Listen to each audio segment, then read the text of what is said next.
बबलू हाथी सुबह सवेरे अकेले वन में टहलने के लिए निकला। वह अपने ही धुन में चला जा रहा था।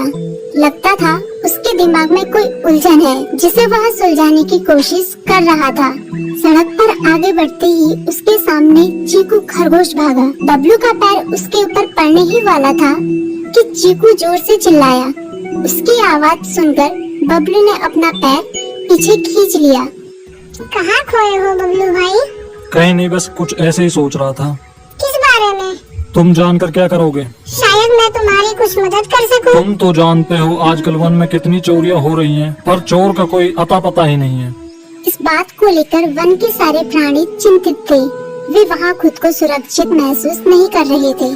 अरे चीकू भाई, हम मजबूर हैं। हम चोर को पकड़ ही नहीं पा रहे हैं। वह बहुत चालाक है और अपने काम को बड़ी कुशलता से अंजाम दे रहा है। कहीं कोई सबूत ही नहीं छोड़ रहा।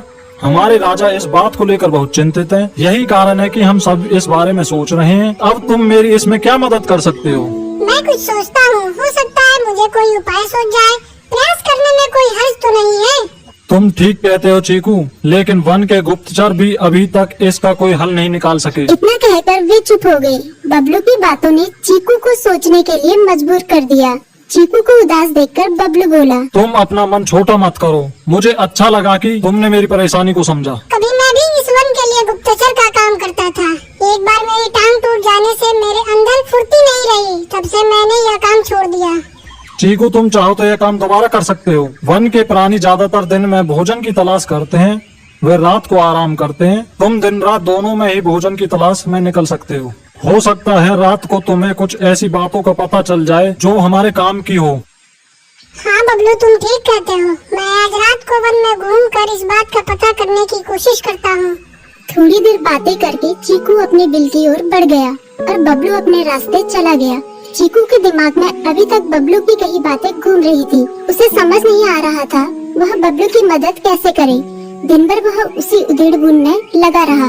शाम होते ही चीकू कुछ सोचने लगा और वह चुपचाप बिल से बाहर निकल आया। चीकू की पत्नी ने देखा तो बोली, इस समय कहाँ जा रहे हो? बाहर खतरा है। खतरा तो सुबह भी रहता है, लेकिन खतरों से डरकर हम भूखे तो नहीं मर सकते। मैं बाहर घूम कर आता हूँ। इतना कहकर चीकू रात को बिल से बाहर निकल आया।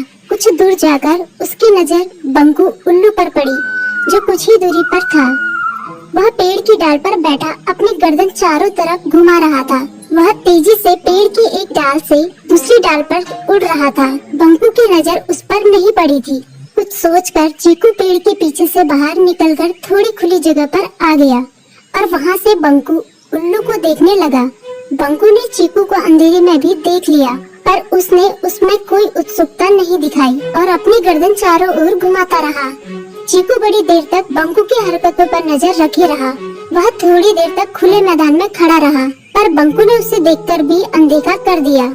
उसने महसूस किया कि बंकू के आसपास चमकू चमगादड़ भी मंडरा रहा था। कुछ देर वन में घूमने के बाद चीकू अपने बिल में लौट आया और सुबह होने का इंतजार करने लगा। अगली सुबह बबलू उसी रास्ते में जा रहा था। रास्ते में चीकू उसका इंतजार कर रहा था। आज बड़ी जल्दी आ गए बबलू। हाँ, आजकल मुझे चिंता की वजह से नींद नहीं आती। कोई नई खबर है क्या? यकीन से तो मैं नहीं कह सकता, पर मैं तुम्हें ऐसे प्राणी का नाम बता सकता हूँ जो शायद चोरों की मदद कर रहा है। कौन है वो? बंकू उल्लू। इतना कहकर चीकू ने रात की घटना उसे ज्यों की त्यों सुना दी। इसे सुनकर बबलू का माथा ठनका। बबलू की आंखें चौंधिया गई। तुम ठीक कह रहे हो। मुझे आज रात बंकू और चमकू पर नजर रखनी होगी। इतना कहकर वे दोनों अपने अपने रास्ते चले गए। बबलू रात को अपने साथियों के साथ बंकू पर नजर गड़ाए रहा। उसकी संदिग्ध गतिविधियों को देखकर बबलू ने उसे उसके साथियों चंकी और संकी लोमड़ के साथ पकड़ लिया। बबलू ने सख्ती से पूछताछ करनी शुरू कर दी। तुम इस समय बंकू चमकू के साथ क्या कर रहे हो? हम चारों दोस्त हैं, इसलिए साथ बैठकर बात कर रहे हैं। चमगादड़ और उल्लू की दोस्ती तो समझ में आती है, पर लोमड़ के साथ दोस्ती कैसे हो सकती है? सख्ती से पूछने पर दोनों ने अपना जुर्म कबूल कर लिया और सभी चोरियों के बारे में बताया जो उन्होंने कुछ दिन पहले वन में की थी। बबलू ने उनके चोरी का सारा सामान भी बरामद कर लिया। बंकू और चमकू को अभी तक समझ में नहीं आ रहा था कि वो इतनी आसानी से कैसे पकड़ में आ गई।